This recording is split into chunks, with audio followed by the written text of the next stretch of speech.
சந்திக்க பலனின்றி உறங்கின ராத்திரிகள் வந்து போனதையா.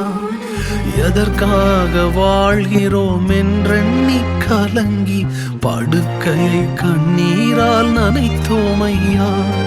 மறுநாளை சந்திக்க பலனின்றி உறங்கின ராத்திரிகள் வந்து போனதையா. எதற்காக வாழ்கிறோம் என்றெண்ணி கலங்கி படுக்கையை கண்ணீரால் நனைத்தோமையா.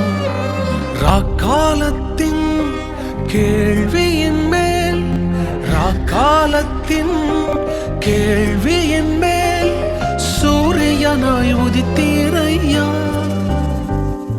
நன்றி ஐயா, உமக்கு நன்றி ஐயா, நன்றி ஐயா, எங்கள் அரண் இயேசையா.